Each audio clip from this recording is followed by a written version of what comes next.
Am I the idiot for asking my husband's groomswoman to wear a wig or risk being uninvited from our wedding?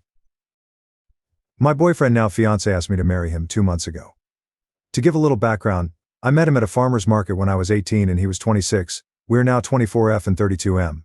We've been together for a little bit over 5 years and I'm very happy with him. Now to the story. My fiancé's friend, Brittany, has been friends with him since they were in elementary school. Throughout our early dating days, I expressed I was not a fan of this woman. There are many reasons as to why, such as us not having common interests and absolutely polar opposite moral codes, but the main one was her interest in embarrassing me and my fiancé, possibly because she likes him.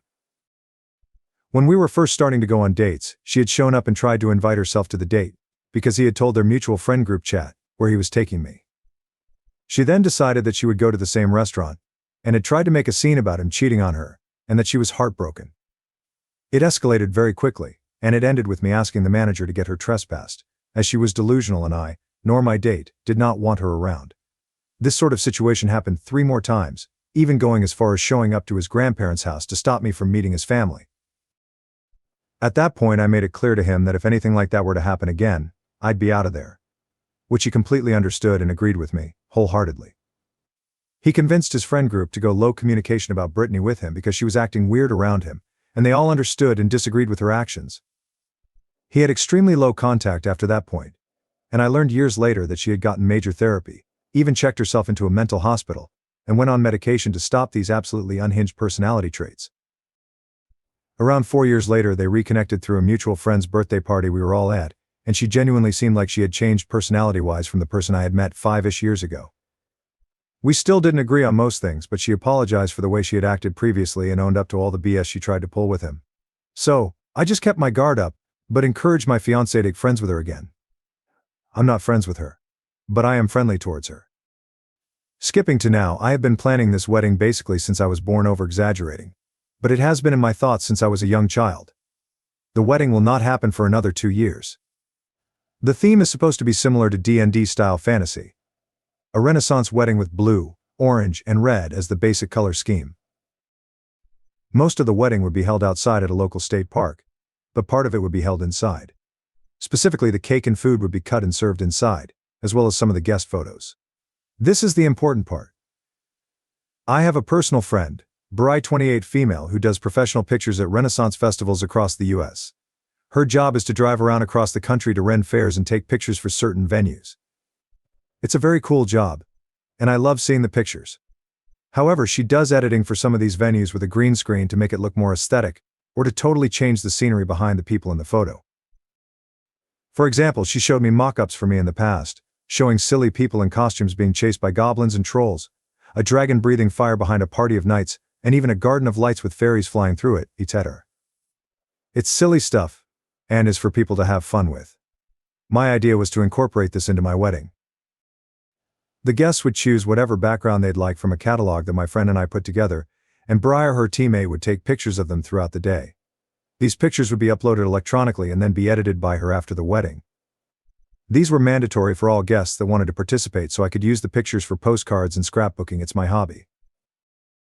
The people who wanted to take part in this activity would have to check a box on the save the date form I sent out. My assumption is that most guests would be doing this, as most of the people that will be invited are extremely rambunctious and love activities involving being silly. I do want to make it clear, these would not be the only pictures taken at the wedding. There still would be normal pictures being taken at the wedding itself, as well as photos that will likely be framed and used as decorations that would have no green screen of my husband and I, and the wedding party. A few days after he had proposed, my fiancé asked me if I'd feel comfortable with him inviting Brittany to the wedding as a groomswoman. Honestly, I was fine with it. Until the topic of her hair came up. In the year or so that he had reconnected, she cut and dyed her hair a lime green with a cool undertone and highlights. I honestly really like it, and it suits her facial structure extremely well. However, I was worried about the green screen in her hair, so I invited her to my friend's home a while later so we could see if the screen would blend with her hair. Unfortunately, it did. In the pictures you could see a major glitch with every background we tried because of her hair. I asked my friend if there was a way to edit around it, and she said there was, but it would be an extra amount of money because it would be way more time to go through and possibly edit multiple photos of her, with groups of people and herself, so the picture wouldn't glitch. I'm very against this, as our budget has to be semi-perfect. we are accounting for accidents and issues, but not extra money to my friend's business because of one woman's choice of dye blending very well with the green screen. While I do love her hair, I asked if she'd wear a wig to the wedding so she could still be included in the green screen pictures, even offered to get it professionally done, and I'd pay for that. This is when she became very angry with me. To sum up what she had said, her being asked to wear a wig was basically me saying I wanted to cover herself. That her hair was an expression of herself and that she loved it. I told her that I loved it as well, but in order for her to be included, she would need to wear a wig, as the green in her hair cannot just be covered up via a hat or other headwear. She has been saying that I just don't want to include her in the wedding. As a compromise against the wig, I proposed that she gets more pictures of her having fun taken at the wedding itself, instead of the green screen. She didn't like this idea because she claims it isn't fair all the other guests get to be put in a fun picture, and she's the only one not allowed. Though I sort of agree with her, it isn't to the fault of my own, so I offered that she paid for the extra editing costs it would be to take and edit more of her pictures. At first she was fine with the idea. Until I mentioned that the extra editing would cost around $100 for just a singular picture to be taken and edited by my friend, and the final price depended on how many photos she ended up in on the green screen. Then, she declined the offer and tried to throw it in my face that beer's prices were outrageous. I disagreed with her sentiment about the prices, and I haven't spoken to her since then. Throughout this whole ordeal, my fiancé has been on my side, but he has been upset over her possibly not being there. While he does agree with me about not wanting to pay more for just her, as well as that she's being overdramatic, he has sympathy for her being the only person being left out of this choice activity. While I also have sympathy, I just don't see an alternative here. We can't use a blue screen over a green screen, because the colors of the wedding are blue, red, and orange. And I don't wish to pay for a new screen for my friend's business, just because of one person. And the alternatives I have come up with, she has shot down. So my final decision was to ask him to disinvite her from the wedding to not create further drama, if she does not want to wear a wig. After long talks between us, he agreed with me and sent her a message that she would be disinvited entirely, and would be welcome to celebrate with just us, after our honeymoon had ended. They met up soon afterwards and he stayed firm on the matter. Despite her crying and still refusing to do anything to correct her hair. She still believes that me asking her to do this is because of some power imbalance and that I just want to bully her, which I don't think I'm doing. She has a year to think it over. I can tell this situation bothers him though, and I've addressed it a few times. All of the times I have, he says it is for the best, as she would just ruin the photos she was in with the green screen and could cost us to delete hundreds of pictures, purely based on her actions. I agree. But it still bothers me that I'm doing something wrong. Especially since after this incident, her mom and dad have reached out to me to scold me for abusing my power against their daughter on one of the biggest parties she's ever been invited to. Even my friends are split on the issue. All of them having sympathy for her, but some of them saying I'm in awe, because I won't just let her come to the wedding and have someone to block her from taking any pictures with the green screen. And just to make sure the record is straight, I am not trying to force her to change her hair in any way. I do not want her to dye it differently, nor would I expect her to. I purely just want a non-green wig to be put on her head for the wedding and then she can remove it afterwards. I would normally say that she could remove it after the green screen portion. But I'm still working out if I'm just going to let it stay up for the entire day of the wedding. Or if I'm going to hold other activities for everyone, and have Bri close the photo stuff down. Again, wedding isn't for another 2 years, so I'm able to think it over for at least a year. Comments. Comment 1. Maybe it's because I'm not planning to ever get married in some sort of super fancy event, and also because I hate going to hair salons, but I'm just so confused by the whole wedding plan 2 years in advance to this extent thing. And also by the hair color being an issue now when the wedding is going to be in 2 years. As well as Brittany apparently already having booked salon appointments for the next 2 years to touch up her hair color. Comment 2. Everyone here is a mess. Brittany is obviously the biggest mess, but honestly Oop and her partner are kinda messy too. Like the age gap is dubious, especially since she was 18 when they started dating. The fact that the partner didn't immediately stop Brittany's antics the first time she showed up on their dates is insane. I would have immediately cut a friend off for pulling that shit. It's very obvious she is a deeply sick individual and being around Oop's partner is not good for her, and yet they let her back in anyway. And all this fuss over a wedding that is 2 years away seems a bit much. I understand Oop is excited, but it sounds exhausting. Update. I honestly didn't think I'd post an update at all this year. because I mostly got the confirmation I needed to know I was mostly correct in my assumption that she'd cause more drama at the wedding than necessary, and that I'd be correct in that I would be okay to disinvite her. I was trying to be detailed in that post, but in this one I'm going to be a little less detailed. Basically, 3 days ago I was sent my post on Messenger from Brittany. She is a notorious Reddit lurker, apparently, and saw it a few hours after it was posted. It didn't even have to get multiple upvotes because she just reads the ones available on the recent category. I told her I posted because I had a lot of inner conflict towards my involvement with my fiancé's choosing to disinvite her if she can't just make some form of sacrifice to not be in the green screen wear a wig so she can be included.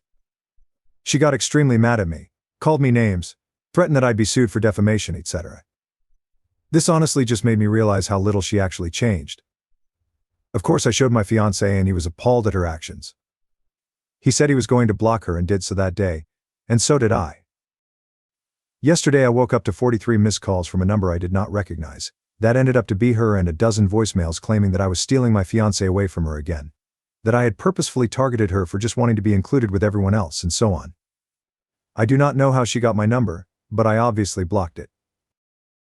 After that I reported her to the police on the non-emergency line because I didn't know if I would be needing to fear for my safety. I'm really glad I did this. After my fiancé had left for work, she showed up to our home and knocked on the door. I cracked a window near the door and asked what she wanted. She said whilst crying that I needed to let her in the house because it was her right to be with my fiancé, not me. She started kicking at the door and I told her to knock it off. Immediately I just started dialing the non-emergency police number for my nearest precinct, because I already knew what was happening in that moment, and I was supposed to be clocking in for work on my computer at that moment. I texted my boss and she excused my absence for the day as well. As I was doing this I kept repeating, "Go away, I called the police, and I do not want you here. You're trespassing." She was saying all kinds of things I don't wish to repeat here, but the lesser of the things she was saying involved calling me a white racist pig. She is mixed race, and so am I. Saying she was 8 months pregnant with my fiancé's baby. There's quite literally zero proof of this, including no baby bump, despite being a fairly thin woman. Screaming that she would take me to hell. Trying to break my metal outside door, but instead hurting herself instead. And so on. Basically she had a full-on meltdown. The police came, saw that was trying to break my door down, and immediately put her in cuffs and sat her down.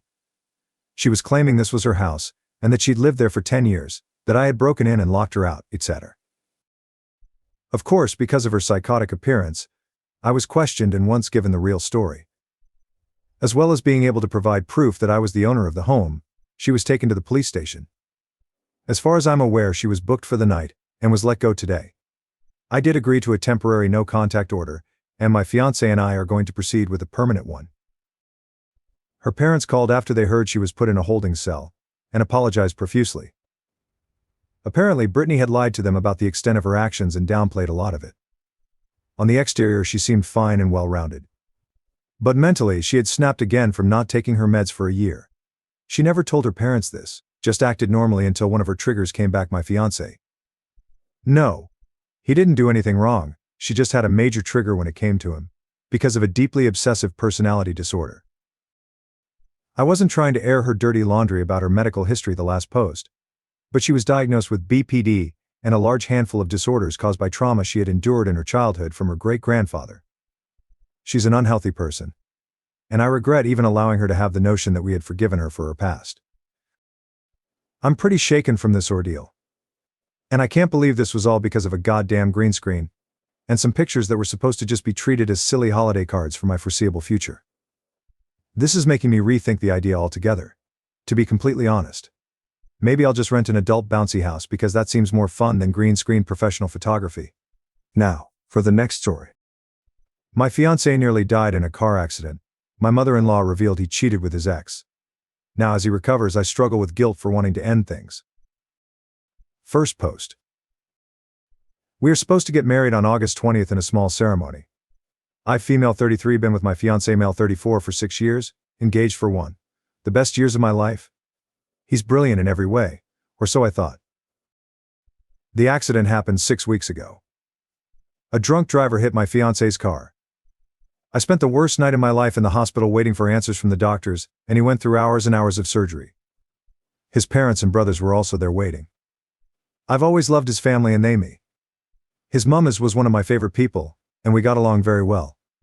She was happy to have me as her first daughter-in-law. She's religious, and when my fiancé was hovering between life and death, she was worried about his sins, so she told me that he cheated on me about 2 months ago with an ex he bumped into. She explained that it was because of the wedding and the stress of planning it. Apparently I've been both stressed out and stressing him out. He had a weak moment. It was a one-time thing and he regretted it so much. He asked his parents for advice on what to do and they told him not to say anything.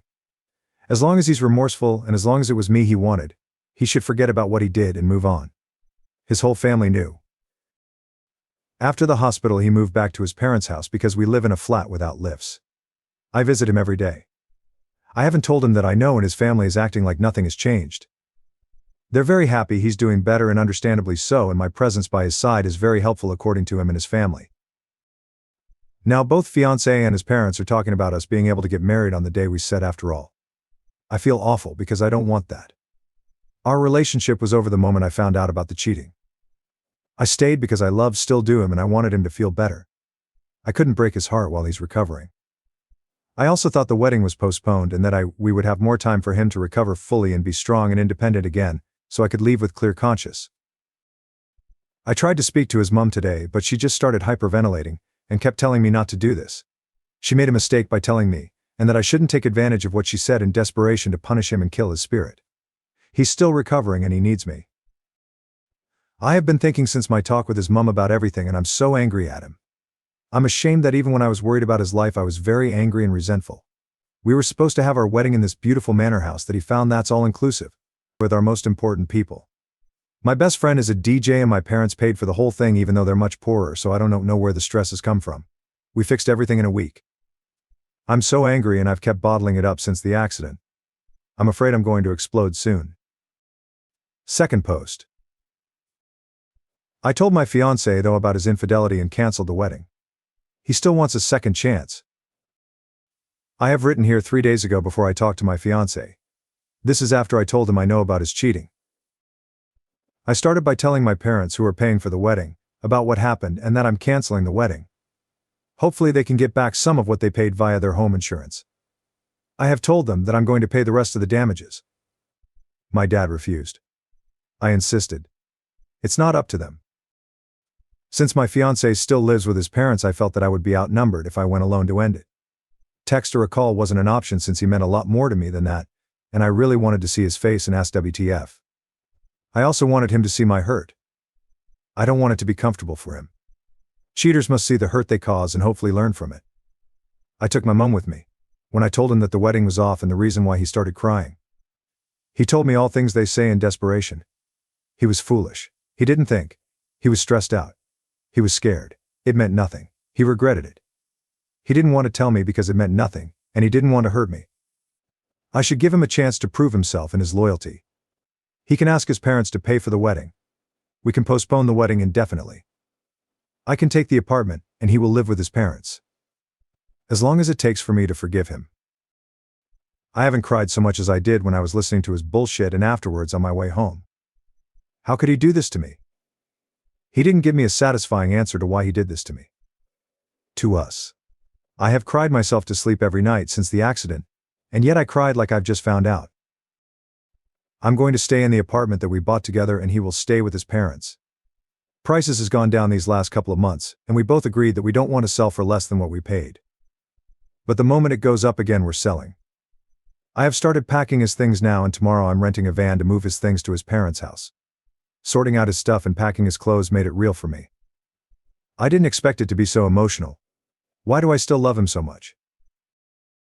He has been texting me and he has called me twice, and we talked mostly about mundane stuff but also about us and our relationship. His mum has called me to say that she felt guilty for first not advising him to come clean, but even for later divulging his secret to me without his permission. She was disappointed that I took advantage of her moment of panic, but that she understands that I'm hurt. She said he will do his best to win me back. I'm a bit irritated about the fact that none of them, including my parents, believe that it's really over, and I don't have the energy to prove my point either. I just need some alone time now and some peace and quiet. Comment 1. You have every right to feel hurt and to prioritize your own well-being. It's so important to trust your instincts, and if you're ready to move on, You deserve the space to heal. Comment 2. It's clear how much this has affected you, and I commend you for setting boundaries. Take your time to process everything and do what feels right for you.